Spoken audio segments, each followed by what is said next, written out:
जुलाई में हमने बात की थी भोपाल में, बिल्कुल उसी की सर। थोड़ी पुनरावृत्ति करेंगे जरा सा, और इसी को थोड़ा सा आगे एलोबरेट करेंगे। और हाथ में बीच में और भी आपकी कुछ जिज्ञासा आई होंगी, कुछ कंफ्यूजन हुआ होगा, तो उसका भी समाधान करने का प्रयास करेंगे।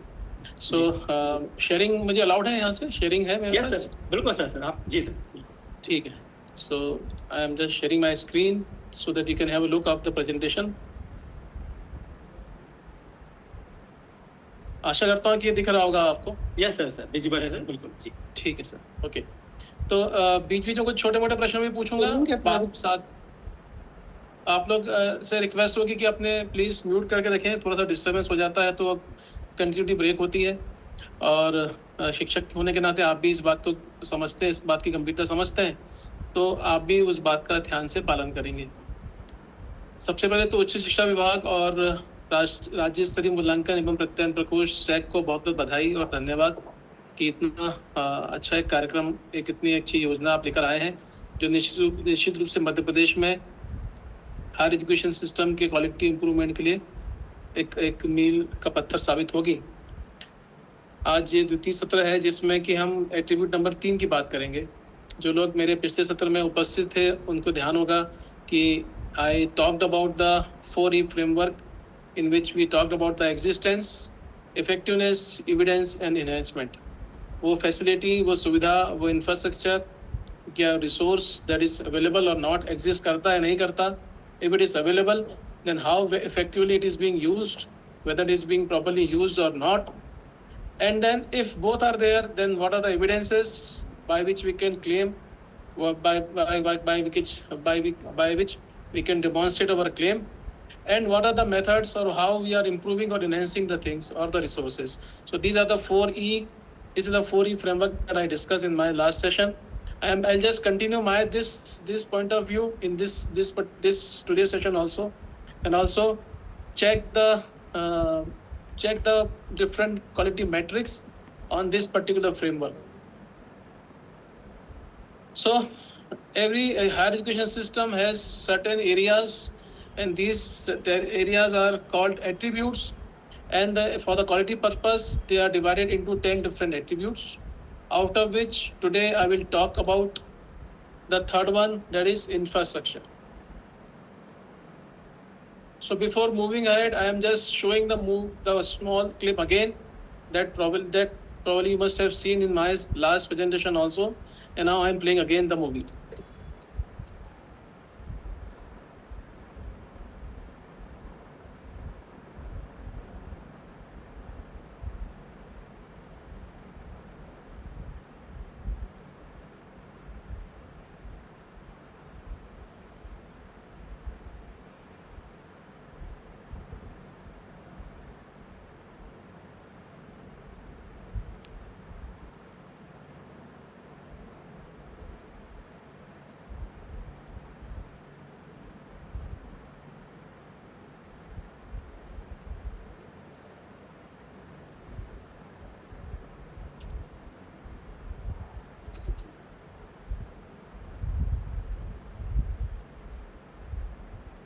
आशा है आपको ठीक से दिख पाई होगी, और अगर मैं पूछूं कि आपको क्या दिखा, तो definitely this short movie showing about the infrastructure which is required or which should be there in any higher education system. So we can divide the infrastructure into 4 different components, and these are the 4-5 components in which we can divide in any infrastructure of any higher education system or higher education institution. So academic infrastructure that includes the classroom and the laboratories, then the safety, hygiene and maintenance of these infrastructure, then learning resource infrastructure in the form of laboratory books, then research and ICT infrastructure, and the inclusive infrastructure which is for the differently able students. So we'll talk about all these infrastructure components one by one in the point of view of the manual given by the SAC for the attribute 3. While discussing these attributes, we'll check our understanding also on the 4Es. I hope you remember the 4Es. 4Es are the first. First is existence, second effectiveness, third evidence, and fourth is the enhancement. Now moving ahead. So as per the manual of SAC, there are 16 different quality metrics in this particular attribute. So you can say one attribute, 4 components. So what are these 4 components? So first is about the physical infrastructure and the maintenance, which is having the focus on the adequacy, safety, hygiene, and the maintenance. Second is a learning resource and investment, having the focus on the digital investment, resources, and the expenditure made on these infrastructure facilities. Third is the research and ICT infrastructure. Mobile पे नहीं हो रहा है ना madam, मैं install कर रही हूँ। मैम प्लीज अपना माइक म्यूट रखें। Bhairulal Patidar college please. Bhairulal Patidar college उनको व्यक्तिगत खबर कर दीजिए, एक बार व्यक्तिगत खबर कर दीजिए। अगर नहीं हो पा रहा तो उन्हें फिर एक बार रिमूव करना ठीक रहेगा। ओके खबर कर दीजिए उन्हें। जी ओके जी। Research and ICT infrastructure. So research facilities, connectivity, LMS and ICT support. This is the focus area in this particular component. And last is the inclusive infrastructure, where we will demonstrate the capability for the on the accessibility, navigation and assistive support. I will discuss first all these quality metrics one by one in detail, and then also demonstrate or show the how it is being asked in the manual of SAC. So if you can see on the slide, there are 16 questions. We can call it the quality metrics. There are 16 metrics in this particular attribute. So one attribute, that is attribute number 3, that is on the infrastructure. It has got 4 components. One component is on the physical infrastructure and the maintenance. Second is on the learning resource and investment. Third, if you can see, this is the first one. Then the second one, this is the second one. Then the research and ICT infrastructure is the third one, and the inclusive infrastructure is the fourth one. And all these four components are distributed into 16 questions. So 3 questions here in physical infrastructure, then 5 questions here in the learning resource and investment, 3 questions here on the research, 4 questions here in the ICT, and then 3-4 questions here on the infrastructure, inclusive infrastructure. So in all, there are 16 questions that we're going to cover in this particular attribute, that is attribute number 3 of SAC manual. So before moving ahead, I'll also like to say there's 16 out of these 16 metrics, there are 10 metrics which are of qualitative in nature and 6 metrics which are in quantitative in nature. Now, what is the difference between the QLM and the QNM? QLM is a qualitative metrics, QNM is a quantitative metrics. So ये जो आपके 16 matrix हैं, ये जो 16 matrix हैं, इन 16 matrix में जो 10 हैं, 10 क्वेश्चंस हैं, 10 मैट्रिक्स हैं, उसमें 16 मैट्रिक्स हैं, उसमें से 10 मैट्रिक्स जो हैं वो गुणात्मक हैं और जो 6 मैट्रिक हैं वो संख्यात्मक है। क्वालिटेटिव है गुणात्मक और 6 संख्यात्मक क्वांटिटेटिव। कौन से हैं, उसमें कैसा रिस्पांस देना है, क्या आपको आंसर लिखना है, अभी मैं आपको बताऊं क्या लिखा, वो क्या लिखे जाने की उम्मीद है, क्या एक्सपेक्ट किया जा रहा है और उससे कितने नंबर मिलेंगे।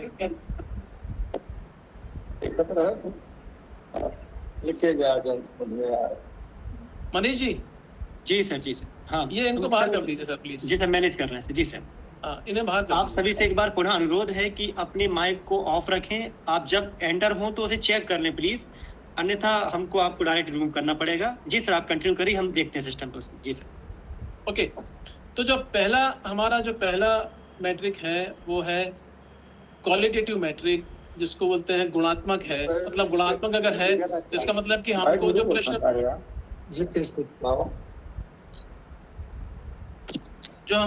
पूछा गया है, हमको उस प्रश्न का लिखित में हमको डिस्क्राइब करना है, कुछ 500 शब्दों में हमको उसको जवाब देना है।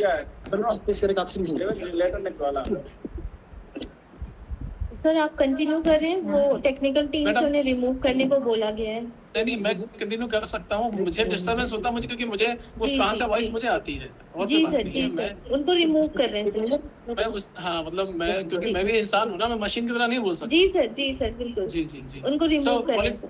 हाँ, क्वालिटेटिव मैट्रिक है। क्वालिटेटिव मैट्रिक है मतलब है कि आपको 500 शब्दों में इस प्रश्न का उत्तर देना होगा और उसके साथ कुछ जस्टिफाई करना होगा। अगर प्रश्न पूछा जाए कि ये आपके पास अवेलेबल है या नहीं है, तो वो कितना अवेलेबल है उसकी संख्या देनी होगी, क्या वो पर्याप्त है, एडिक्वेट है कि नहीं है, और उसको फिर किस ढंग से इसको यूज कर रहे हैं, उसका यूटिलाइजेशन क्या है। अब एक महत्वपूर्ण बात यहाँ पर है कि तीनों का बहुत स्पष्ट जवाब दिया जाएगा, या दिया जाना जरूरी है, क्योंकि हर प्रश्न के कुछ नंबर है। उन प्रश्नों के नंबरों को ही के आधार पर ही, जो आपके प्रश्न के उत्तर के आधार पर आपको नंबर मिलेंगे। तो 500 शब्दों में अगर आपको कोई प्रश्न का उत्तर देना है, तो वो प्रश्न हमारा जितना सही ढंग से जाएगा और साथ में उसके सही ढंग से उसका सपोर्टिंग डॉक्यूमेंट दिए जाएंगे, तभी जाके हमें उसके पूरे नंबर मिलेंगे। अब एक बात मैं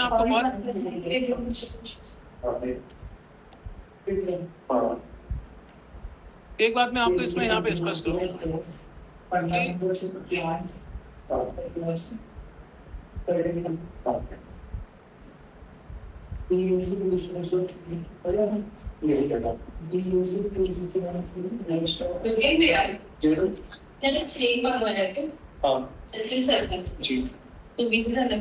अवंतिका भाई कॉलेज, आपका माइक म्यूट है, अनम्यूट करिए उसे। सॉरी अवंतिका भाई, आपका माइक ऑन है, कैमरा। सर अभी हमने रेडी कर दिया है सिस्टम, अब तो दिक्कत नहीं आएगी, हमने उसको बोल दिया है रिमूव करने के लिए सीधा। सॉरी सर, अब हम इसको बिल्कुल तैयार बैठे हुए यहाँ पर, सिस्टम को बोल दिया है हमने, टीम ने इसको तैयार कर दिया है, तुरंत म्यूट कर देंगे सर, सॉरी रिमूव कर देंगे तुरंत। जी सर।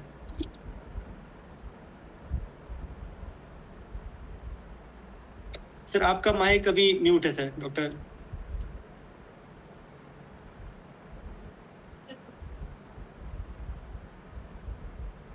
प्रतोष सर आपका जी ठीक। मेरा कहना है कि आप चूंकि एडमिन है तो आपके पास कंट्रोल होना चाहिए और आप सबको म्यूट कर दीजिए, बहुत सिंपल सी बात है। हाँ जी सर। हाँ। और जब तक एडमिन की अनुमति तो कोई अनम्यूट नहीं हो सकता। ओके सर, सबको म्यूट करने पर सर आपका ही म्यूट हो जाता है, ये दिक्कत आती है। कोई बात नहीं।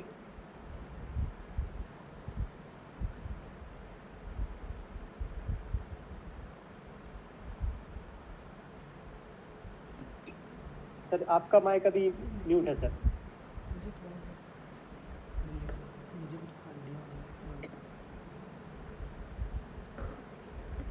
अब ठीक है? हाँ ठीक, आ रही है बात सर। ओके ठीक। हाँ। तो जो मैं आपसे बताना चाह रहा था कि 16 मैट्रिक हैं, उन 16 मैट्रिक्स में से जो 10 हैं वो गुणात्मक हैं, उसका डिस्क्रिप्शन दिया जाना है, और जो 6 है वो संख्यात्मक है, उसमें कुछ नंबर्स है, वो नंबर्स पूछे हैं कितना है कि नहीं।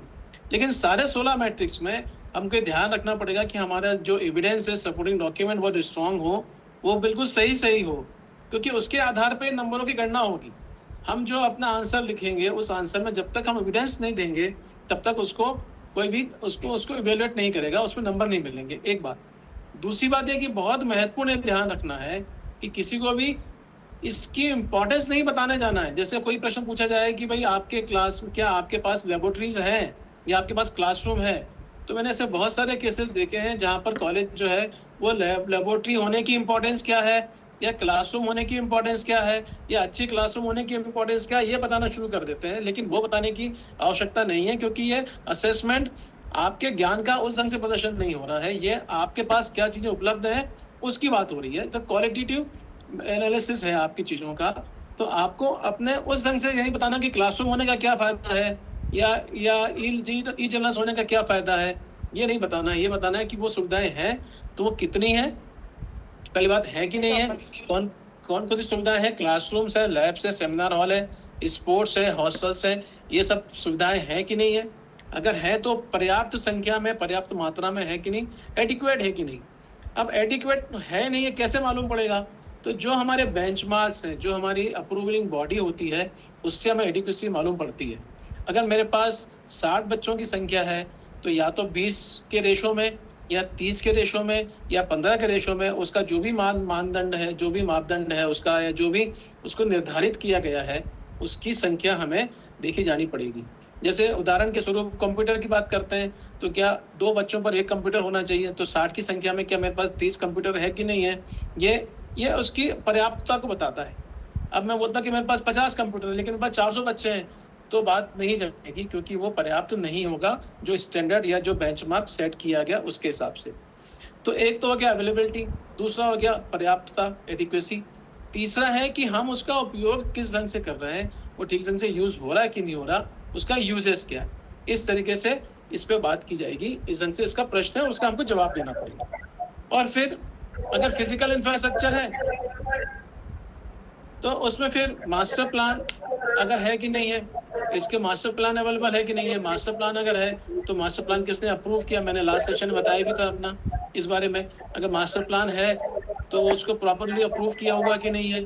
उसमें फोटोग्राफ जो है वो जियोटेक फोटोग्राफ्स होने चाहिए, क्योंकि वो पर्टिकुलर लोकेशन को इंडिकेट करते हैं और ये प्रूफ होता है उससे कि ये फोटोग्राफ उसी जगह का है जहाँ का ये होना चाहिए। इस तरीके से ये पहला प्रश्न है जिसका जवाब दिया जाएगा। दूसरा प्रश्न जो है वो प्रश्न भी जो है दूसरा मैट्रिक है। आवाज सही नहीं आ रही है। दूसरा जो प्रश्न है, जो दूसरा मैट्रिक है, वो भी क्वालिटेटिव मैट्रिक है और उसमें भी यही प्रश्न पूछा गया है। प्रश्न पूछ के भी उसका 500 शब्दों में जवाब मांगा गया है। ठीक है, अब क्या प्रश्न है वो सेफ्टी के ऊपर है कि आपके यहाँ आपकी संस्था में फायर सेफ्टी की मेजर्स है कि नहीं है, और फिर हाइजीन का क्या स्टैंडर्ड मेंटेन करके रखा हुआ है, और आगे फिर और बात करेंगे इसमें कि रैम्स वगैरह है कि नहीं है। तो कुल मिला के ये है कि ये इसके में क्या क्या क्या आपके पास इक्विपमेंट, क्या क्या सुविधाएं हैं, और उन सुविधाओं को हमने प्रॉपरली मैनेज किया है कि नहीं किया। अगर मान लीजिए कि फायर सेफ्टी की बात करते हैं तो क्या नगर निगम से, अप्रूविंग अथॉरिटी से हमारे पास उसका सर्टिफिकेट है कि नहीं है, क्या हमने सेफ्टी ऑडिट कराया है कि नहीं कराया। अगर हमने कोई वाटर सिस्टम है हमारे पास है तो उसका एनुअल मेंटेनेंस सिस्टम है कि नहीं है। ये सारा का सारा आपके पास इस प्रश्न के जवाब में आपको शो करना पड़ेगा, प्रदर्शित करना पड़ेगा।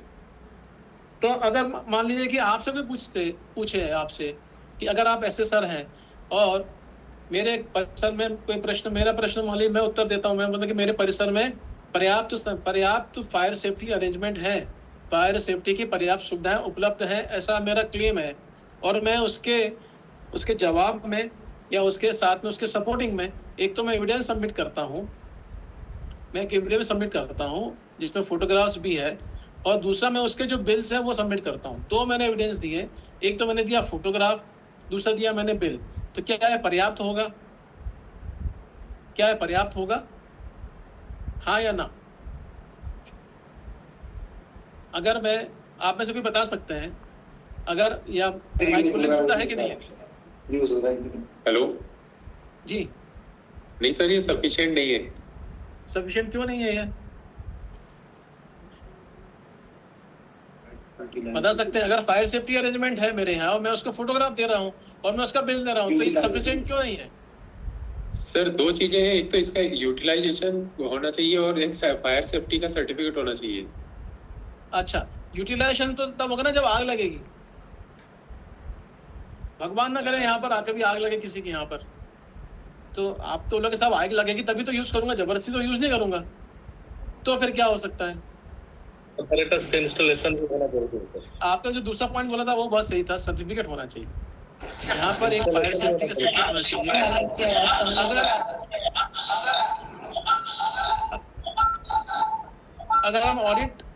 अगर हम ऑडिट कराते तो कोई उसका सेफ्टी ऑडिट होना चाहिए। ये डॉक्यूमेंट भी अगर होंगे तो हमारा क्लेम ज्यादा मजबूत होगा। ठीक है,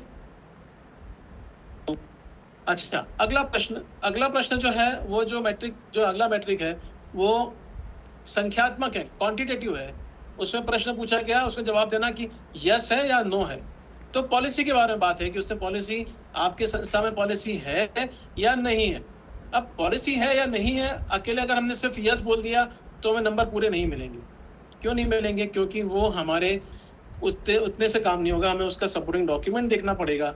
लेकिन साथ में पॉलिसी का पालन किया जा रहा है कि नहीं किया जा रहा है, या पॉलिसी लागू हो रही है कि नहीं हो रही है, हमारे खुद के प्रैक्टिसेस में, हमारे खुद के कार्यप्रणाली में वो नीति, जो हमारी नीति है वो उसमें विजिबल है कि नहीं है, इसका भी हमको सपोर्टिंग डॉक्यूमेंट देना पड़ेगा।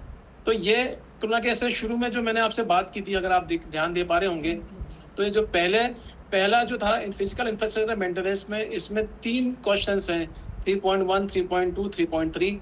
मैं इसको जल्दी से रिवाइज कर देता हूँ एक बार। 3.1 जो है वो अवेलेबिलिटी की बात कर रहा है कि आपके पास फिजिकल इंफ्रास्ट्रक्चर है कि नहीं है। दूसरा उसमें सेफ्टी और हाइजीन की बात कर रहा है, और तीसरा जो है पॉलिसी की बात कर रहा है, वो अवेलेबल है कि नहीं है। अब इसके प्रश्न किस प्रकार से पूछे जा रहे हैं सैक के मैनुअल में, वो मैं आपको यहाँ पर एक बार दिखाना चाहता हूँ।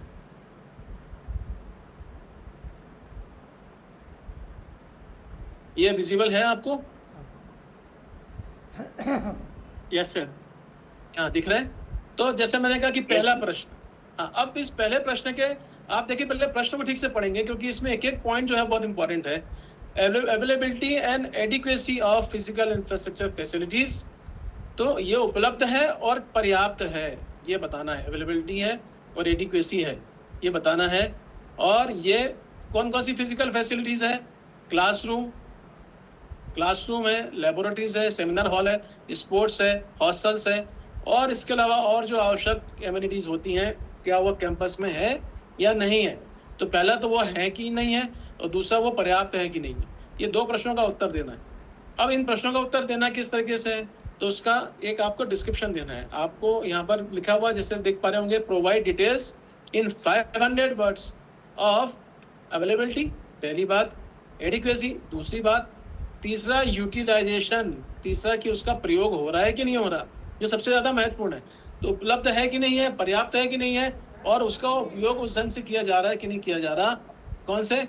As per the statutory norms, जो आपके नॉर्म्स हैं, जो भी आपका पाठ्यक्रम है, उसकी जो भी अप्रूविंग अथॉरिटी है, जो ही उसको अप्रूवल देने वाली एजेंसी है, चाहे यूजीसी हो, चाहे उच्च शिक्षा विभाग हो, या विश्वविद्यालय हो, या एआईसीटी हो, या फार्मेसी हो, या कोई और बार काउंसिल है, जो भी संस्था है जो उसको अप्रूव कर रही है उस पाठ्यक्रम को, उस पाठ्यक्रम में के नियमों के अनुसार वो सुविधाएं अवेलेबल हैं या नहीं, अगर हैं तो कितनी है।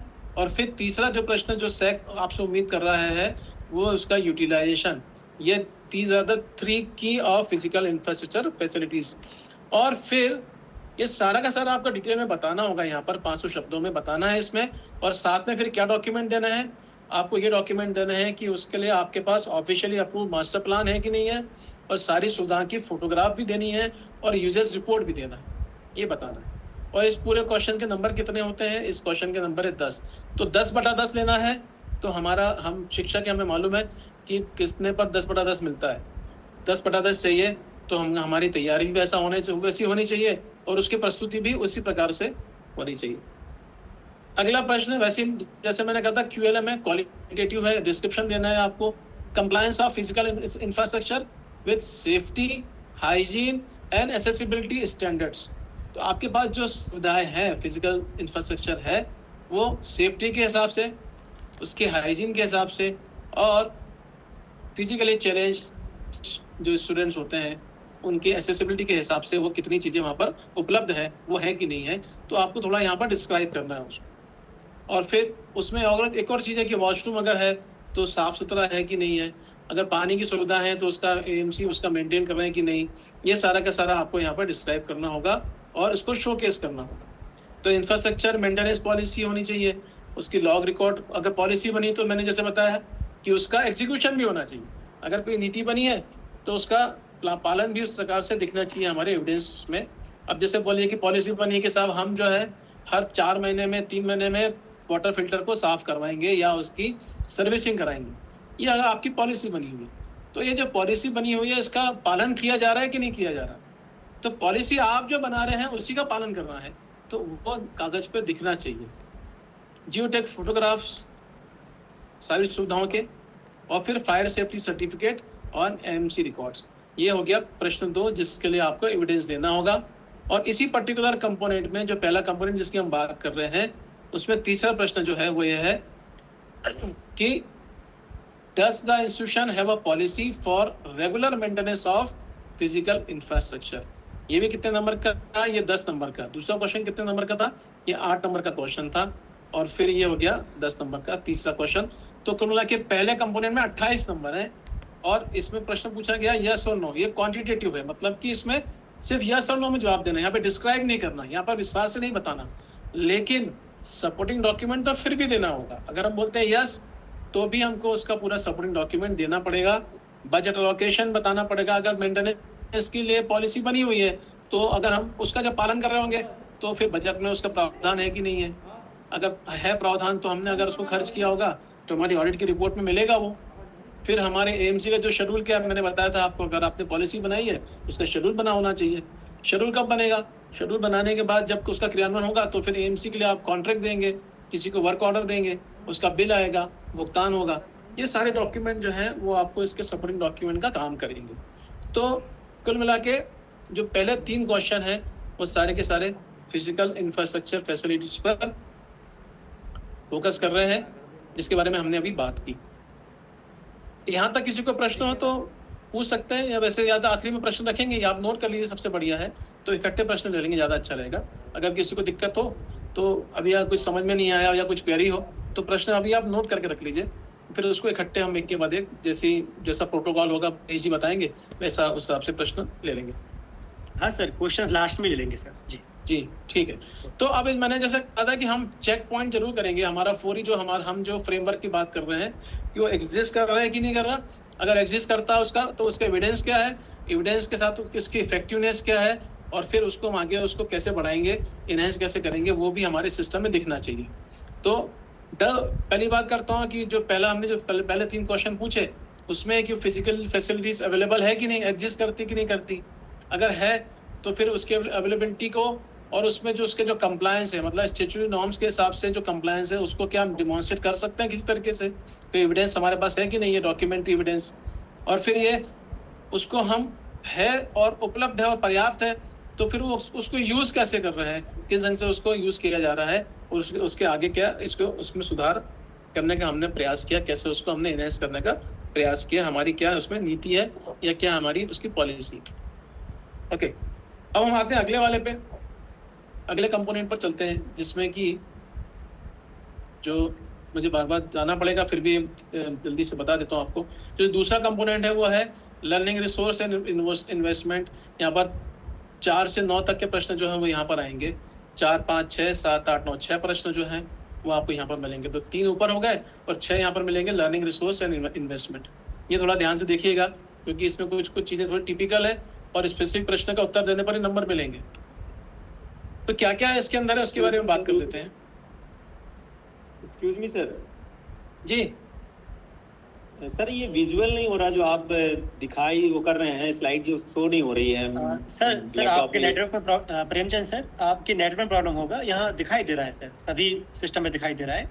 आप नेटवर्क चेक करिए सर। आप कंटिन्यू करिए सर। जी ओके। तो हम जो बात कर रहे थे चौथा क्वेश्चन जो है वो लाइब्रेरी की बात है। यहाँ पर डिजिटल कंपोनेंट्स की बात है, डिजिटल रिसोर्स की बात है। मेरे पास डिजिटल रिसोर्सेज कौन कौन से अवेलेबल हैं, कौन से नहीं है, वो हम बात कर रहे हैं। अब डिजिटल रिसोर्स या डिजिटल लर्निंग रिसोर्स जो है उसमें क्या क्या आएगा, तो किताबें भी आएंगी, किताबों के साथ ई बुक्स भी आएंगी, ई बुक्स के साथ ई जर्नल्स भी आएंगे, डेटाबेसेस भी आएंगे। और फिर अगर ये सब उपलब्ध है तो इसका प्रूफ क्या है, तो इसका प्रूफ ये होगा कि पहले तो सब्सक्रिप्शन का आपके पास कोई, आपने किसी को कुछ सुविधाएं दी हैं तो उसका सब्सक्रिप्शन लेंगे आप, तो उसका कोई आप लेन देन करेंगे, आप उसको देंगे। अगर वो पेड सर्विस है तो उसको वर्क ऑर्डर देंगे, वहाँ से फिर उसका इनवॉइस वगैरह आएगा और फिर आपको लाइसेंस मिलेगा, उसका कोई ऑर्डर होगा, आपके पास कोई लेटर होगा या कोई मेल होगा। उसके बाद वो यूज आप उसको स्क्रीनशॉट दिखा सकते हैं उसका, और फिर बाद में उसके मिलेगा कि वो लाइब्रेरी की जो सुविधा है वो जनरल कितने लोग यूज कर रहे हैं, वो सारा का सारा अगर ई रिसोर्स है तो आज का सर्वर के थ्रू, लॉग्स के थ्रू सारा मिल जाता है कि उसका रिपोर्ट, उसका यूजेस क्या है। और समय जियोटैग फोटोग्राफ अगर चाहिए, कोई लाइब्रेरी की आपको दिखाना है तो वो क्या उसके सपोर्टिंग डॉक्यूमेंट के फॉर्म में दिखा सकते हैं। तो चौथा प्रश्न यही है, लेकिन ये भी ध्यान रखिए QLM है, ये भी डिस्क्रिप्टिव है। यहाँ पर आपको 500 शब्दों में अपनी बात को रखना होगा विद द सपोर्टिंग डॉक्यूमेंट, ये QLM है। तो मैंने जैसा बताया कि 16 क्वेश्चंस है, 16 क्वेश्चंस में से जो 10 है वो डिस्क्रिप्टिव है 500 शब्दों वाले, और जो 6 है वो संख्यात्मक है, उसमें कुछ नंबर्स हैं, उसको हमको उस पर जवाब देना है। इस पे 4 चेक आप लगा सकते हैं, मैं बार बार इसको नहीं बताऊंगा, लेकिन ये स्लाइड्स आपको मिल जाएंगी, तो आप अपने अभ्यास के लिए, अपनी प्रैक्टिस के लिए इसको रख लीजिएगा, और जब आप इंटरनल डिस्कशन करेंगे तो आपको बहुत काम में आएगी। आगे के जो 4 प्रश्न हैं 3, 5, 6, 5, 6, 7, 8, 3.5, 3.6, 3.7, 3.8, ये क्या प्रश्न है? ये प्रश्न इस प्रकार से है कि percentage of total institutional expenditure excluding salary spent on specified learning resources. अब यहाँ पर थोड़ा से ये 4 प्रश्न जो है बहुत टिपिकल है, और इसका बहुत समझ के जवाब देना होगा, और इसको बहुत समझ के भी इसको आपको प्रस्तुत करना होगा। पहला तो है कि percentage of total institutional expenditure, आपका कुल मिला के पूरा जो खर्च है पर्टिकुलर फाइनेंशियल ईयर में आपका, या जो जितने सत्रों की बात की जाएगी, जितने फाइनेंशियल ईयर्स की बात की जाएगी, 2 साल, 3 साल, 4 साल, तो उस पर्टिकुलर फाइनेंशियल ईयर में या कुछ स्पेसिफिक फाइनेंशियल ईयर्स में जो आपका टोटल इंस्टीट्यूशनल एक्सपेंडिचर है, कुल जमा खर्च जो आपका ऐसे, तो जो खर्च का फिगर आता है उसमें से कितना हमने लर्निंग रिसोर्स पर खर्च किया, उसका प्रतिशत, उसके 6 नंबर। उसके बाद उसके बाद है number of distinct learning resources categories receiving direct institutional expenditure. अब यहाँ पर क्या हो रहा है कि जो पहले तो है परसेंटेज जो कितना खर्च किया वो बता रहे हैं, दूसरा बता रहा है कि कितनी कैटेगरी में कर रहे हैं आप खर्च। मतलब अब क्या है कि हम पहले बात कर रहे थे कि डेप्थ की, तो हम बात करेंगे ब्रेथ की, मतलब कि हम पहले कितने अब लर्निंग रिसोर्स जो है वो खरीद रहे हैं, यहाँ पर बताया जा रहा है कितने तरह की कैटेगरी है उसकी, ये प्रश्न उसके बारे में बात की जा रही है। तीसरा अगला, ये 5 नंबर का है, अगला प्रश्न जो है वो किताबों पर, ई बुक्स पर हमने कितना खर्च किया वो वाली बात है, जो खर्च टोटल अमाउंट है उसके बारे में बात हो रही है, फिगर चाहिए यहाँ पर। और फिर अगला जो है वो है कि हमने अब इसके अलावा इंफ्रास्ट्रक्चर, लाइब्रेरी रिसोर्सेज और एकेडमिक फैसिलिटी पर कितना खर्च किया, सेल्फ वो खर्च है। तो पहला जो है वो learning resource, specific learning resource जिसके बारे में प्रश्न पूछा गया, उस पर कितना खर्च हो रहा है लेकिन प्रतिशत के आधार पर। दूसरा, कितनी वैरायटी ऑफ आप लर्निंग रिसोर्स ले रहे हैं वो बता। फिर कुल खर्च कितना आपका है जो बुक्स पर और ई बुक्स वगैरह पर है। और चौथा वाला है वो बाकी सुविधाओं पर कितना खर्च कर रहे हैं आप, वो बताना, जो सैलरी छोड़कर। ये सारी 4 चीजें आपके पास होना चाहिए। अब आपके ये जो भी डॉक्यूमेंट है या जो भी प्रश्न है, इसमें जो भी बताना है आपको या क्लेम करना है, तो आपका डिपार्टमेंट बहुत इसमें यहाँ पर स्ट्रांग होगा बता, और आपको उनकी ही मदद लेनी पड़ेगी, उसके माध्यम से ही ये जवाब निकल कर आएगा। तो जहाँ पर आप लोग तैयारियां शुरू कर चुके हैं, जिन संस्थाओं में तैयारी शुरू कर दी है, उन संस्थाओं को मैं बताना चाहूँ ताकि वो उस रिकॉर्ड्स की कीपिंग कर दें या रिकॉर्ड्स को ढूंढना चालू कर दें, ताकि आपका समय बचे। क्योंकि जब बाद में कभी आप जब इसको एक्चुअल आप करना होगा, आपको जब आप नेक से जाएंगे, नेक के पास जाएंगे और इसकी प्रोसेस चालू करेंगे, तब आपको फिर दिक्कत आएगी अगर अभी से आपने उसकी तैयारी नहीं की है। तो बेहतर ये होगा कि आप इन 4 बिंदुओं के लिए आप अभी से आपकी जो अकाउंट्स की टीम है, अकाउंट्स के लोग हैं, उनसे एक बार डिस्कशन कर लीजिए और इस प्रकार के सपोर्टिंग डॉक्यूमेंट्स को सेग्रीगेट करना शुरू कर दीजिए। तो कुल मिला के अगर आप देखें तो पहला जो प्रश्न था 3.4, मैं अभी बताऊंगा उसको आपको आगे, उसमें नंबर थे 3.4 में मेरे ख्याल से 3.4 में 8 नंबर है, इसमें 8 नंबर है, इसके 8 नंबर है। फिर आगे जो है इसमें 6 है, फिर 5, 5, 5 है।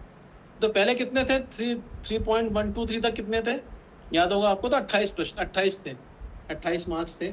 और इसके बाद फिर अभी कितने हो गए, तो 15 और 6 21 और 8 29 मार्क्स हो गए। तो 28 और 29 को मिला के 47 नंबरों के ये कुल मिला के अभी तक ये 57 नंबरों तक हम टच कर चुके हैं अभी तक। इसका डिटेल मैं आपको दूंगा अभी। और एक और आएगा, 3.9 तक था ना, तो इसमें एक प्रश्न और आएगा। ओके, तो 3.5 क्या है, जैसे मैंने आपसे बोला हम 3.4 देख चुके हैं, अगर आपको ध्यान होगा तो 3.4 हमने देख लिया था। इसको डिस्क्रिप्शन देना था। इसका एक QLM है, फिर 3.5, 6, 7, 8 क्या है मैंने आपको यहाँ पर बताया। अब वो प्रश्न स्पेसिफिकली क्या है उसके बारे में बात कर लेते हैं। जो 3.5 है वो QNM है, ये बता रहा है कि परसेंटेज। अब परसेंटेज किसका, तो ये परसेंटेज यहाँ पर है, percentage of total institutional expenditure excluding salary spent on specified learning resources. और फिर जो लर्निंग रिसोर्सेस अभी आएंगे उस पे कितने प्रतिशत आप उसको खर्च कर रहे हैं। तो अगर आप 1% से कम खर्च कर रहे हैं तो आपको मिलेगा D।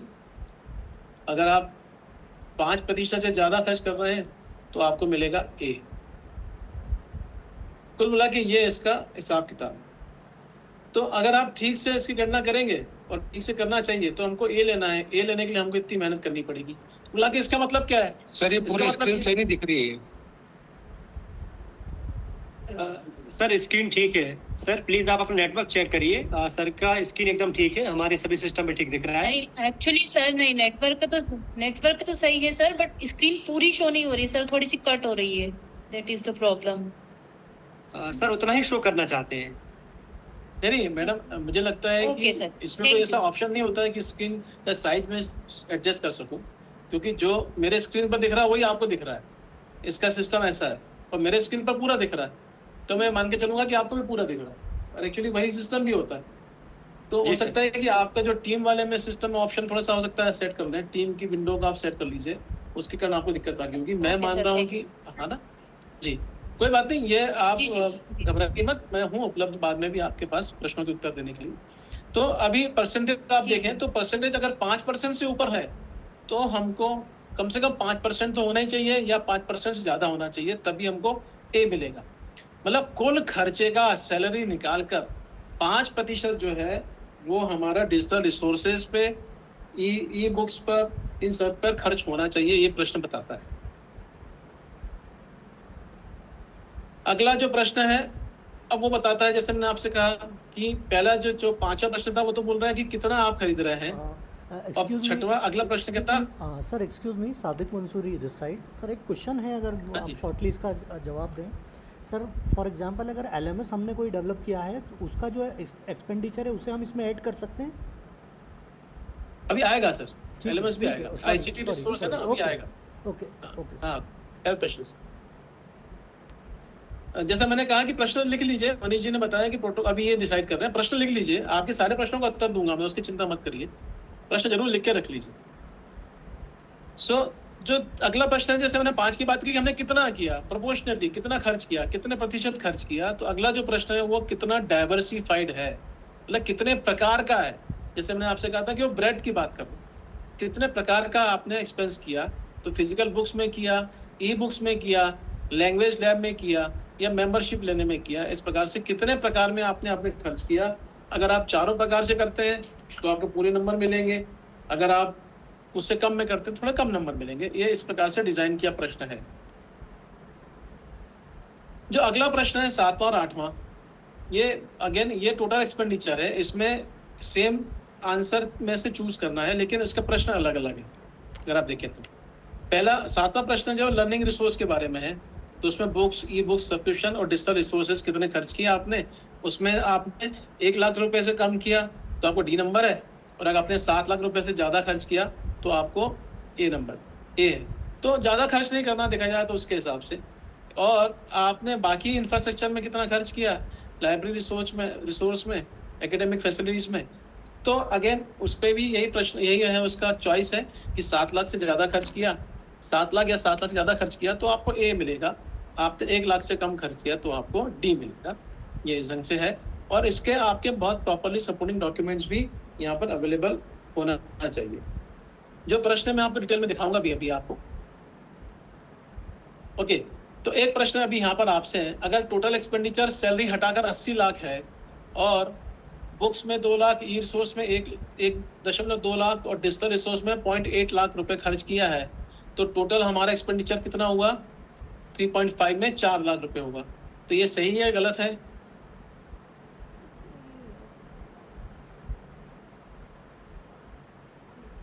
हमारा जो टोटल एक्सपेंडिचर 4 लाख रुपए होगा। क्वेश्चन नंबर 3.5 में अगर आपने किसी ने आंसर दिया है तो क्या है, सही है या गलत है?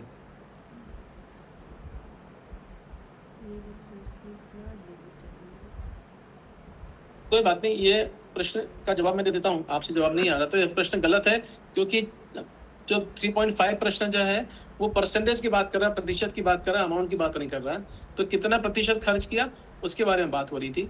तो 4 लाख में से 80 लाख में से 4 लाख खर्च किए तो 5% खर्च कर दिया ऐसा करके। तो ये प्रतिशत में पूछा गया था, वहां पर अमाउंट नहीं पूछा था। इसी में अगला जो प्रश्न है वो है availability of digital academic resources. तो उसमें फिर जो गवर्नमेंट ऑफ इंडिया की जो इन्फ्लिनेट के माध्यम से जो यूजीसी का जो बॉडी है इन्फ्लिनेट, उसके माध्यम से क्या क्या सुविधाएं आप ले रहे हैं उसकी जानकारी है। ई जर्नल्स, शोध सिंधु, शोध गंगा, ई कंटेंट, ई ज्ञान सेतु, इसके बारे में भी आपको सपोर्टिंग डॉक्यूमेंट और एविडेंसेस देना है। ये भी प्रश्न जो है 9वां प्रश्न है, ये भी क्यूएनएम है, क्वांटिटेटिव मैट्रिक है। तो अब मैं आपको इसमें आगे बताने के पहले एक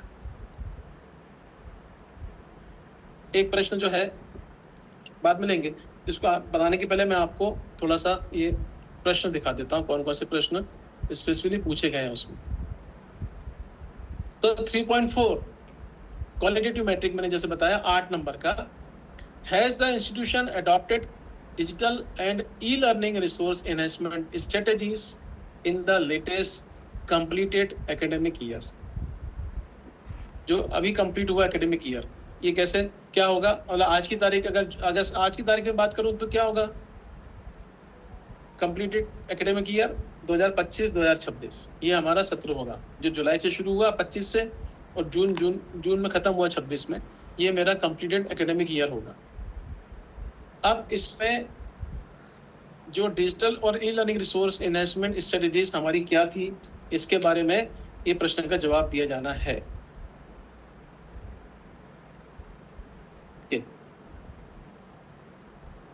तो इसका डिस्क्रिप्शन में क्या क्या दिया जाएगा, डिजिटल ट्रांसफॉर्मेशन और डिजिटल ऑफ लाइब्रेरी में कौन कौन से हमने एनहांसमेंट किए इन दिस फॉर्म, और तो उसमें ई लाइब्रेरी क्या है, ई ग्रंथालय क्या है, ऑनलाइन एक्सेस सिस्टम क्या है, ये सारा का सारा बताना है। और फिर ये भी बताना है कि how these resources benefit students and faculty. तो इसमें सबसे खास बात क्या है कि आपको यहाँ पर यूजेस भी बताना है। आप सारे डॉक्यूमेंट बताएंगे, यहाँ पर स्क्रीनशॉट देंगे जैसे मैंने बताया, उसका लाइसेंस देंगे, सब्सक्रिप्शन देंगे, ये सारे डॉक्यूमेंट देंगे, उसका इनवॉइस डिटेल देंगे, पेमेंट डिटेल देंगे, लेकिन साथ में उसका यूजेस भी बताना है। ये चौथा प्रश्न था 8 नंबर का। उसके बाद फिर अगला जो है 3.5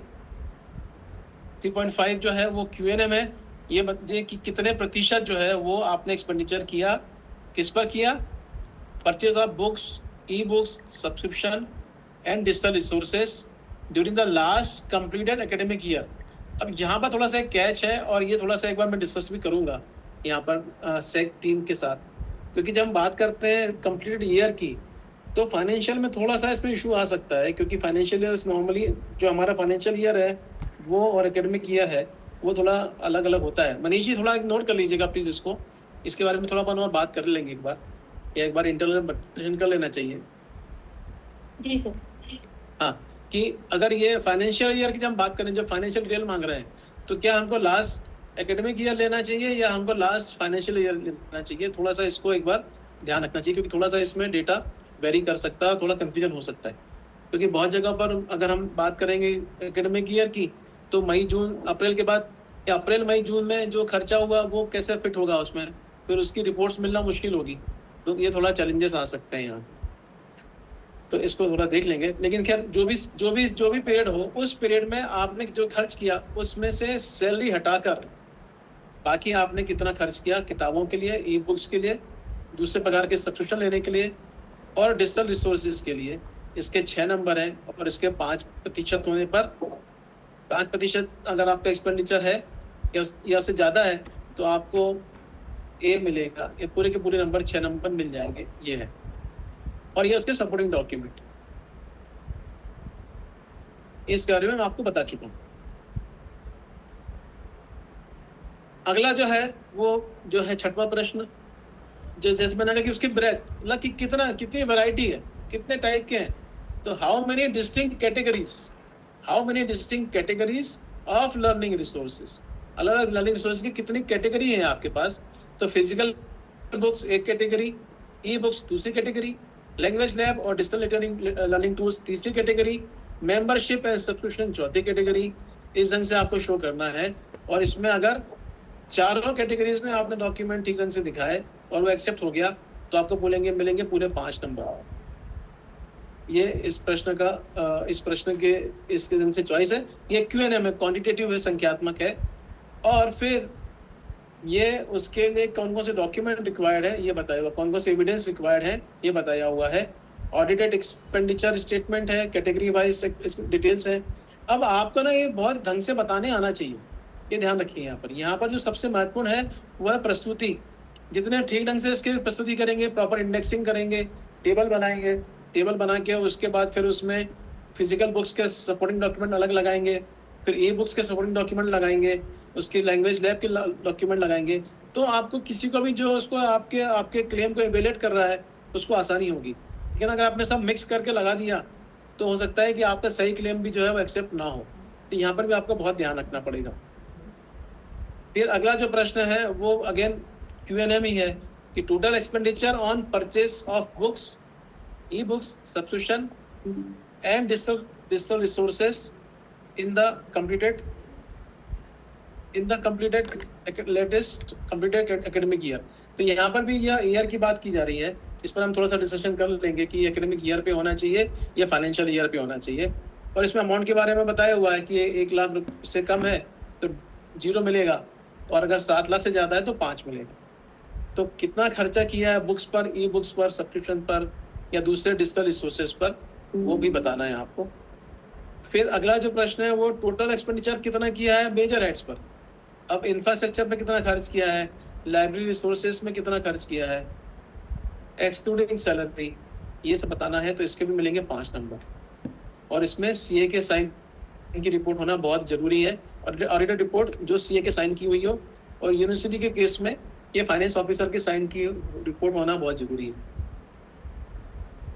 और आखिरी वाला जो प्रश्न है वो है कि आपके पास ई जर्नल्स है कि नहीं है, ई शोध सिंधु का सब्सक्रिप्शन है कि नहीं है, ई शोध गंगा में है कि नहीं, ई कंटेंट और ज्ञान सेतु ये है कि नहीं, ऐसे प्रश्न है। अगर 5 है तो पूरे 5 है तो 5 नंबर, कम है तो उस प्रकार से नंबर का कटौती हो जाएगी। तो कुल मिला के अब किसमें कितने मार्क्स हो गए, 5 5 10 10 5 15 15 और 5 20 20 और 6 26 और 26 और 8 34। तो पहले वाले में थे 28 और दूसरे वाले कंपोनेंट में हो गए 34। इस प्रकार से 34 नंबर इसमें हो गए। अब मैं अगले वाले पे चलता हूं। अगला जो कंपोनेंट है उसके बारे में बात करते हैं।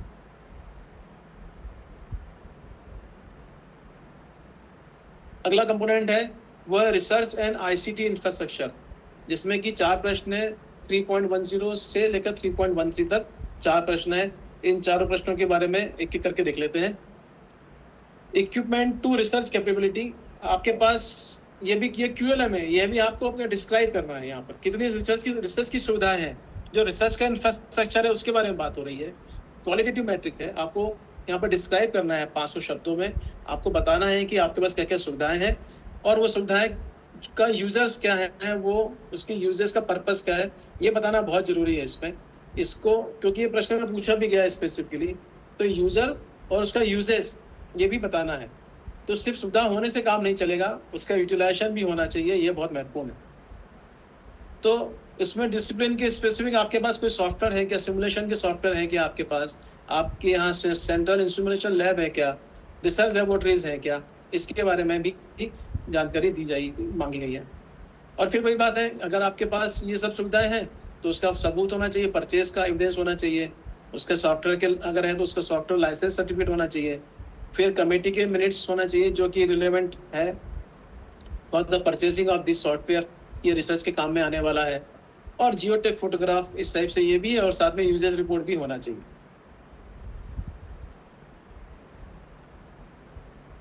एक ये पॉइंट है जो मैं आपको बहुत बताना चाहता हूँ ठीक ढंग से, जो हम बात कर रहे हैं यूजेस की, तो यूजेस बहुत क्लियर होना चाहिए और आपको भी एक अपनी इंटरनल एक स्टडी होनी चाहिए उसमें कि जो आपके पास सुविधाएं, रिसर्च सुविधाएं, उसके कौन कौन से यूजर्स हैं और उसका यूटिलाइजेशन किस प्रकार से हो रहा है।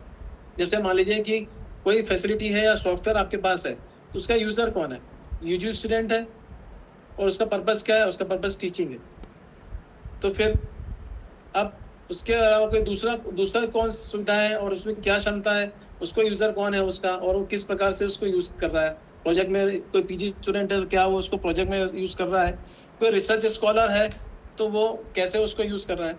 तो एक तो ये होना चाहिए कि पहले तो जो फैसिलिटी है वो फैसिलिटी को इस ढंग से टेबल को देखें आप, जो फैसिलिटी है कौन कौन सी फैसिलिटीज आपके पास अवेलेबल है, उसकी कैपेसिटी क्या है, क्या कितना उसका क्वांटम है, कहाँ पर है और उसका लाइसेंस वैलिड है कि नहीं है। फिर जो यूजर्स हैं वो यूजर्स जो हैं वो कैसे प्रकार के यूजर हैं, यूजी के हैं, पीजी के हैं, रिसर्च स्कॉलर या फैकल्टी है, कैसे हैं, और उसका फिर यूटिलाइजेशन किस तरीके से हो रहा है, वो टीचिंग में हो रहा है, प्रोजेक्ट में हो रहा है, रिसर्च के लिए हो रहा है या कंसल्टेंसी के लिए हो रहा है। इस ढंग से उसका एक एनालिसिस आपके पास होना चाहिए और फिर इसी प्रकार के एविडेंसेस को, इसी प्रकार के डिस्क्रिप्शन को आपको उस पर्टिकुलर QLM के आंसर में भी लिखना होगा। तो ये भी आपको ध्यान दिखना है, क्योंकि उसके बाद अगर आप देखें तो उसमें उस पर्टिकुलर QLM के 7 नंबर है, उसमें 7 नंबर है 3.10 में। 3.11 जो है बात कर रहे हैं जो ICT इंफ्रास्ट्रक्चर है, उसमें इंटरनेट की बैंडविड्थ कितनी है आपके पास, कंप्यूटिंग रिसोर्सेज कितने कंप्यूटर्स हैं, उसका फिर यूजेस क्या, उसका पर्पस क्या है, किस काम में आ रहा है, एकेडमिक काम में आ रहा है या फिर ऑफिस के काम में आ रहा है, ये भी ध्यान देना है। उसके 5 नंबर है। ओके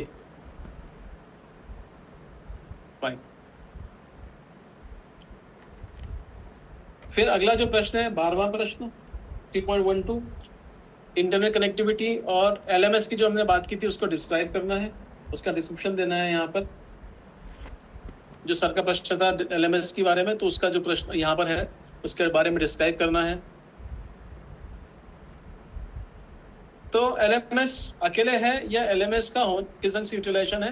किसी एक संस्था है उसके पास LMS है और उसने स्क्रीनशॉट शो कर दिया, इतना कर दिया तो काम खत्म हो गया। दूसरी संस्था है उसने LMS है बताया, उसका स्क्रीनशॉट लगाया, डैशबोर्ड दिखाया, कितने बच्चे हैं उसकी रिपोर्ट आई, उसमें दिख जाएगा कितने बच्चे हैं, कितने फैकल्टी उसमें काम एक्टिव है वो दिख जाएगा, और उसको इम्प्लीमेंट कैसे किया उसकी प्रोसीडिंग्स होगी, उसके रिकॉर्ड्स होंगे। अगर आप ये शो करते हैं 4-5 चीज़ें तो आपको नंबर ज़्यादा मिलेंगे, इसके बजाय कि आप ये सिर्फ 2 चीज़ बताते तो और खाना पूर्ति कर देंगे तो नंबर नहीं मिलेंगे। इस बात का आपको बहुत ध्यान रखना होगा। तो सारी बात है कि अवेलेबल कितना है और इफेक्टिव कितना है। अवेलेबल होना एक चीज़ हो सकती है लेकिन वो इफेक्टिव होना बहुत ज़रूरी है। देन 13 जो है, इसी में तीसरा जो प्रश्न, लास्ट प्रश्न जो है, जो लास्ट प्रश्न है वो है टेक्नोलॉजी का जो सपोर्ट है, technical support in the form of जो लाइसेंस सॉफ्टवेयर है या और दूसरे प्रकार के इसमें ICT के जो इश्यूज हैं उसको कैसे आप हैंडल करते हैं उसके बारे में है, और ये भी डिस्क्रिप्टिव है, इसके बारे में आपको डिटेल में बताना होगा। तो उसके बारे में मैं आपके पास डिटेल में यहाँ पर इस तरीके से पहुँचूंगा।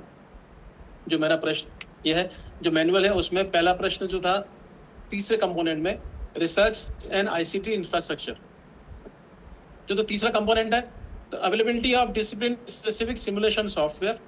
अब यहाँ पर जो महत्वपूर्ण है वो डिसिप्लिन स्पेसिफिक है, ये बहुत महत्वपूर्ण, एक एक शब्द का बहुत महत्व है यहाँ पर।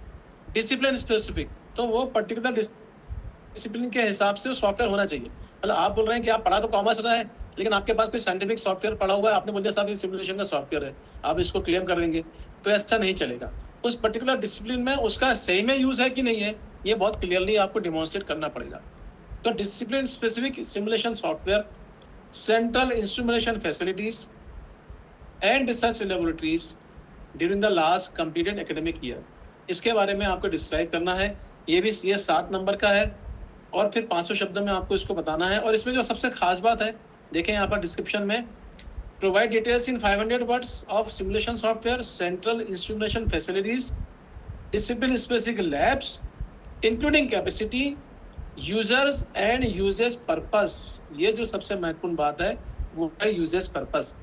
तो उसका यूजेस टीचिंग में आ रहा है, उसका पर्पस रिसर्च के काम में आ रहा है, उसका पर्पस जो है वो कंसल्टेंसी के फॉर्म में या प्रोजेक्ट के फॉर्म के में यूज कर रहे हैं, ये आपको बताना पड़ेगा ठीक ढंग से। और फिर उसके यहाँ पर सपोर्टिंग डॉक्यूमेंट्स भी लगेंगे। ये हो गया पहला प्रश्न, तीसरी कैटेगरी का, तीसरे कंपोनेंट का पहला प्रश्न।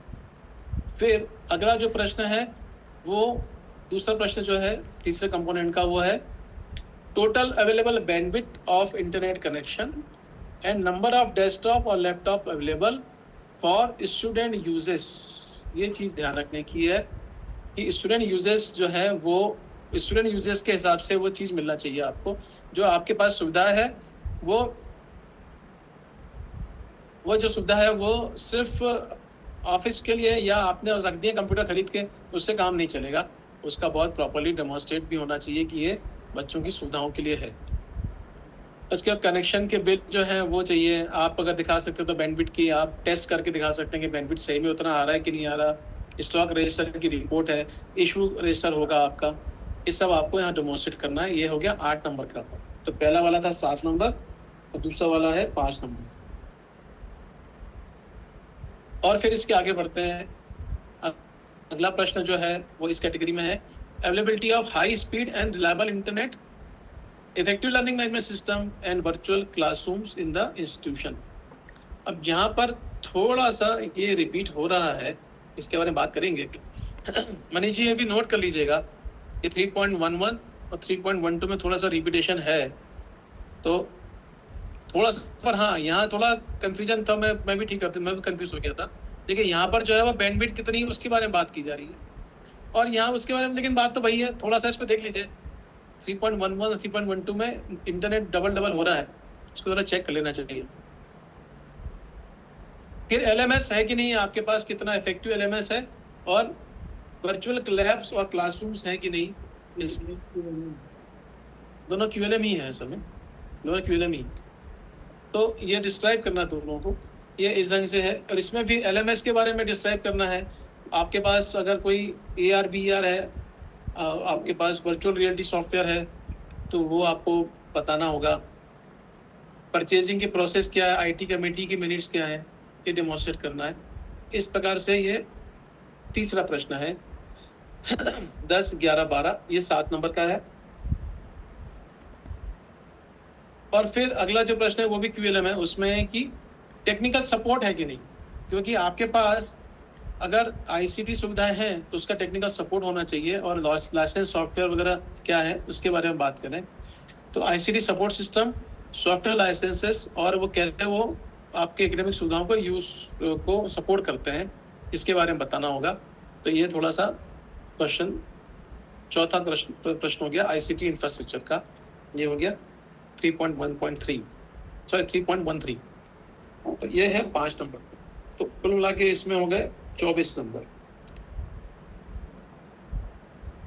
पहला है 7, फिर दूसरा है 5, फिर तीसरा है 7 और फिर चौथा है 5। ऐसे करके 4 प्रश्न है।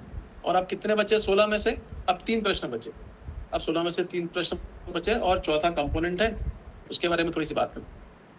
चौथा कंपोनेंट जो है वो इंक्लूसिव इंफ्रास्ट्रक्चर के लिए बात कर रहे हैं।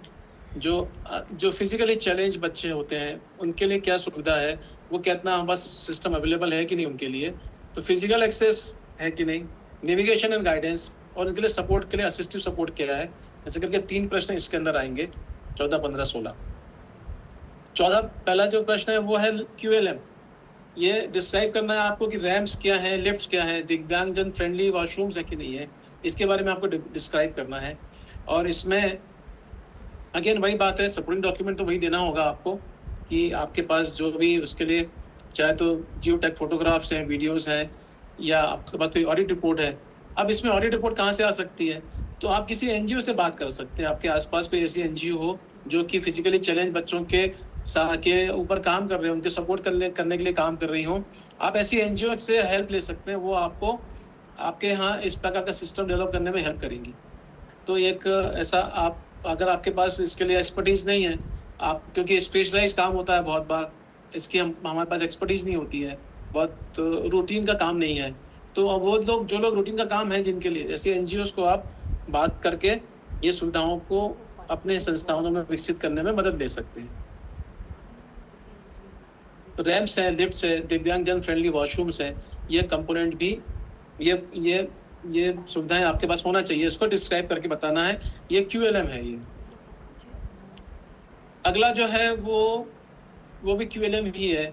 उसमें है कि can the person navigate independently, मतलब ये है कि जब आप किसी सिस्टम में कोई फिजिकली चैलेंज बच्चा आता है तो वो फिजिकली एक्सेस करता है आपके सुविधाओं को, या क्या तो क्लासरूम होना चाहिए या वॉशरूम है जाना है उसको वो, या कोई लेबोरेटरी है वहाँ जाना चाहता है, तो क्या वो आराम से पहुँच सकता है? नहीं पहुँच सकता बगैर किसी सपोर्ट के, खुद के सुविधा से, खुद के माध्यम से क्या वो वहाँ पर पहुँच सकता है? नहीं पहुँच सकता। ये फिजिकली हो गया। दूसरा है कि वो क्या, अगर मान लीजिए कि अगर विजुअली चैलेंज बच्चा है तो क्या वो आपके वेबसाइट्स को, आपके इलेक्ट्रॉनिक मीडियम के जो आपके नोटिसेस हैं उसको खुद वो एक्सेस कर सकता है या नहीं कर सकता बगैर किसी सहायता लिए? ये सुविधाएं हमारे पास होना चाहिए, इसकी उम्मीद की जा रही है। और यही 15वां प्रश्न है। और लास्ट वाला जो है कि वो हमने उसके लिए क्या क्या सुविधाएं प्रदान की हुई है हमारे यहाँ वेबसाइट पर, वो चीज़ अवेलेबल है कि नहीं है, या वेबसाइट को एक्सेस कर सकता है नहीं कर सकता, उसके बारे में ठीक से आपको, या और दूसरी सुविधाओं के बारे में तो उसको डिस्क्राइब करना है। ये इसका जो प्रश्न है, स्पेसिफिक प्रश्न मैं आपको भी बता देता हूँ। लेकिन हम इस पर जाने के पहले मैं प्रश्न बता देता हूँ, फिर अपन उस वाले पर अगले उस पर आएंगे। तो चौथे कंपोनेंट का पहला प्रश्न ये है, availability of built environment facilities like ramps, lifts and दिव्यांगजन friendly washrooms for easy access to classroom. ये सुविधाएं आपके यहाँ संस्था में है कि नहीं है, इसका आपको डिटेल देना है। ये 5 नंबर का है। उसके बाद फिर अगला जो प्रश्न है उसके बारे में बताना है, साइनेज, जिसमें कि टेक्टाइल पाथ है, लाइट्स हैं, डिस्प्ले बोर्ड है और साइन पोर्ट्स हैं। पोस्ट दिव्यांगजन के लिए मार्किंग होना चाहिए, एरो बने होने चाहिए। टेक्टाइल पाथ देखे होंगे आपने एयरपोर्ट्स पर, मेट्रो स्टेशन पर, जिसमें कि वो अपने स्टिक लगा के जा सकते हैं। टेक्टाइल पाथ्स है कि नहीं है, ये होना चाहिए। तो ऐसे करके 4 नंबर का ये है, इसके बारे में बात की जा रही है। और लास्ट वाला जो है वो असिस्टिव टेक्नोलॉजीज जो दिव्यांगजन के लिए है, वो चाहे तो स्क्रीन रीडिंग सॉफ्टवेयर हो आपकी वेबसाइट में उस से एक्सेसिबल है कि नहीं है, और आपका जो इंक्वायरी सिस्टम है वो भी इस प्रकार से काम करता है नहीं करता, जिसमें कि आप फिजिकली चैलेंज बच्चों को सुविधा दे रहे हो, परीक्षा के दौरान उनको स्क्राइब करने की सुविधा मिलती है कि नहीं मिलती, ये है। तो ये सारे प्रश्नों को का जवाब दिया जाना है। ये भी 4 नंबर का है। तो इस प्रकार को मिला के इसमें ये 13 नंबर का हो गया। तो टोटल करेंगे तो 28 और 34 और 24 और 13, कितने नंबर हुए ये?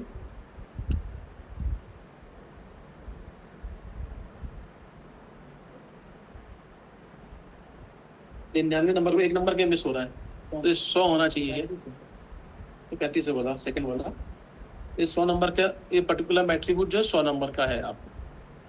तो ये कुल मिला के ये 16 प्रश्न है जिसके बारे में हमने एक करके बात की। स्लाइड पर थोड़ा सा एक प्रश्न आपसे लूंगा मैं। ये आप देख पा रहे हैं स्क्रीन पर, क्या आपको दिख रहा है स्क्रीन पर? अगर आप ये देख पा रहे हैं तो ये 6 बिंदु देखिए जरा। पहला, एंटर द बिल्डिंग। दूसरा, रीच द क्लासरूम। तीसरा, यूज द वॉशरूम। चौथा, नेविगेट इंडिपेंडेंटली। 5वां, access website and learning material. 6वां, ऑब्टेन एप्रोप्रिएट असिस्टेंस। स्कॉलरशिप के बारे में बात करनी है, फीस जमा करने की बात करनी है। तो ये 6 अगर ये बिंदु है तो क्या हम विजुलाइज कर सकते हैं कि कोई फिजिकली चैलेंज बच्चा जो है वो यहाँ पर पहुंच पा रहा है या नहीं पा रहा? आपके संस्था में a दिव्यांगजन student comes to your institution tomorrow for the first time.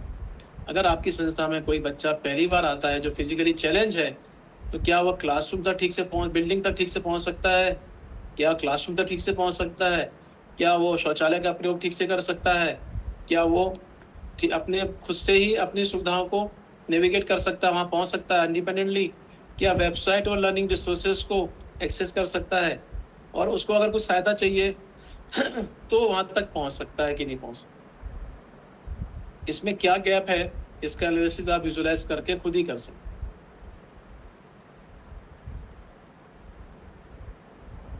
तो ये कुल मिला के तो फिजिकली चैलेंज बच्चों के लिए सिर्फ सुविधाएं होना नहीं, एक इकोसिस्टम तैयार किया जाना ज़्यादा महत्वपूर्ण है कि अगर वो रैंप है या साइन बोर्ड है या वेबसाइट ऑनलाइन है कि नहीं है, उसके बजाय या वेबसाइट पर सुविधा है कि नहीं है, आपके पास उसका पूरा इकोसिस्टम बना होना चाहिए। और उस इकोसिस्टम बनाने के लिए जैसे मैंने पिछली स्लाइड में बताया, अगर आप इन बिंदुओं का ध्यान देंगे तो उससे आपको गैप एरिया दिख जाएंगे। उन गैप एरिया के हिसाब से आपके इंस्टीट्यूशन में एक इकोसिस्टम तैयार हो सकता है जो कि फिजिकली चैलेंज बच्चों को हेल्प करेगा, उनको सपोर्ट करेगा। इस ढंग से एक सॉल्यूशन क्रिएट किया जा सकता है। तो ये कुल मिला के 16 क्वेश्चन जो थे हमारे, उसको मैं थोड़ा सा एक बार फिर से यहाँ पे समराइज कर देता हूँ कि पहला कंपोनेंट जो था वो फिजिकल इंफ्रास्ट्रक्चर था, दूसरा कंपोनेंट था वो लर्निंग रिसोर्स था, तीसरा कंपोनेंट था रिसर्च एंड आईसीटी था, चौथा कंपोनेंट इंक्लूसिव इंफ्रास्ट्रक्चर था। ऐसे करके 4 हमारे कंपोनेंट थे इस पर्टिकुलर एट्रीब्यूट में। उसमें पहले जो 3 प्रश्न थे वो फिजिकल इंफ्रास्ट्रक्चर में, बाकी के 4-5 प्रश्न जो है डिजिटल रिसोर्स एंड इन्वेस्टमेंट में, फिर रिसर्च कैपेबिलिटी में एंड डिजिटल एनेबलमेंट, और फिर एक्सेसिबिलिटी एंड सपोर्ट। तो कुल मिलाकर ये हमारे 16 प्रश्न इस पर्टिकुलर एट्रीब्यूट में है, जिसमें से 10 प्रश्न जो है वो गुणात्मक है, क्यूएलए में डिस्क्राइब करना है, और 6 प्रश्न जो है संख्यात्मक के नंबर्स हैं, उसके बारे में नंबर्स देने हैं, और सपोर्टिंग डॉक्यूमेंट तो सभी 16 में देना है। अभी अगर कुछ प्रश्न हो तो मैं पहले प्रश्न ले लेता हूँ, फिर बाद में थोड़ी सी कुछ और बात कर लेंगे, 2-4 स्लाइड बची हुई। जी सर, बिल्कुल सर। सर साथ ही मैं सर 2 मिनट लेना चाहता हूँ आपका सर। जी सर, सभी हमारे जो IQAC समन्वयक जुड़े हुए हैं सभी को कुछ और निर्देश थे कि जैसा कि कल 18 तारीख को बताया गया था कि IQAC समन्वयकों को ही मुख्य रूप जुड़ना है और सैक के लिए अलग से कोई प्रभार नहीं देना है। जो नैक का कार्य था वही सैक का कार्य होगा, उसी दिशा में होगा। तो IQAC कोऑर्डिनेटर्स ही सैक के कार्य को पूर्णता करेंगे, और जो टीम्स थी कैडर प्रभारी की उसी प्रकार से एट्रीब्यूट्स प्रभारी हैं। कुल मिलाकर नैक के कार्य को ही सैक आगे बढ़ाएगा, मतलब सैक के माध्यम से नैक की तैयारी होनी है। तो हमारे जितने प्राचार्य महोदय हैं उन्हें अवगत कराएं कि IQAC कोऑर्डिनेटर ही सैक की पूरी कार्यवाही को संचालित करें, इसका विशेष ध्यान रखा जाए। और हमारे भी जितने भी अभी सहभागी जुड़े हुए हैं, IQAC कोऑर्डिनेटर जुड़े हुए हैं, आप सभी को एक लिंक शेयर की जाएगी, तो उस लिंक को अवश्य भरना है।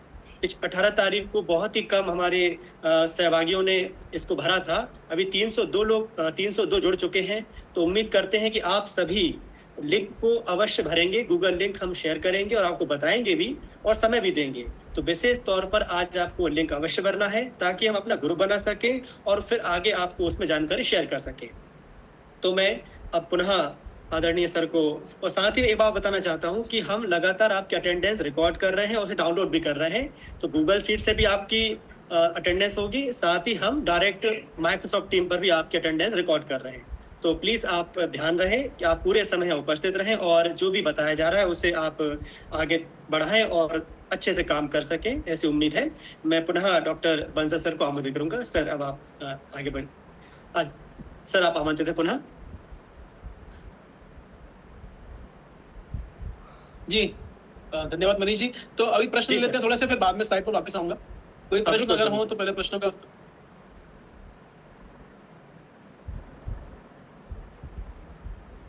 पहले प्रश्न पूछ लीजिए, आपकी कोई शंका समाधान कर देते हैं। गवर्नमेंट कॉलेज बलवा से बात कर रही हूँ जी। सर इसमें जो आपने बताया था लर्निंग रिसोर्सेज का एक्सपेंडिचर, उसमें क्या स्मार्ट बोर्ड्स और कंप्यूटर्स जो परचेस किए जाते हैं उनको क्या लर्निंग रिसोर्सेज में हम शामिल कर सकते हैं उस एक्सपेंडिचर को? कंप्यूटर और आईसीटी जो है वो ICT smart board ICT infrastructure में आएगा। तो अभी इसकी डिटेलिंग और रहना बाकी है मेरे हिसाब से, लेकिन आप कर सकते हैं क्योंकि इसमें स्पेसिफिक जो टर्म है अगर मैं आपको दिखाऊं तो इसमें लर्निंग रिसोर्स लिखा हुआ है, अब उसमें वैसे कुछ नहीं लिखा हुआ है। अगर आप ये देखें तो मैं आपको स्क्रीन पर दिखाता हूँ अभी।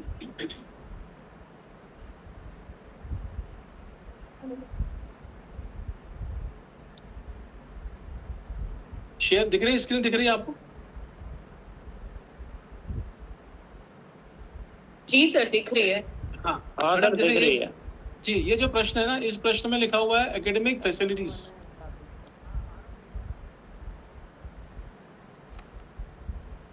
तो वो उसमें काउंट किया जा सकता है। जी सर, थैंक यू। जी हेलो। जी बताइए। हाँ सर, मेरा ये क्वेश्चन है कि जैसे मान लीजिए हम कोई विजिटिंग फैकल्टी को बुलाते हैं और क्लासरूम में स्मार्ट क्लास के माध्यम से बच्चों को शिक्षा दें, और यदि वो अपना कोई प्रोजेक्ट बनाकर लेके आते हैं, क्योंकि उनको तो हम महाविद्यालय से पेड करेंगे, तो क्या उसका एक्सपेंडिचर भी हम उसमें लेंगे एनुअल रिपोर्ट में? देखिए, सैलरी तो अगर सैलरी कंपोनेंट की बात कर रही है तो सैलरी कंपोनेंट तो जोड़ना नहीं है।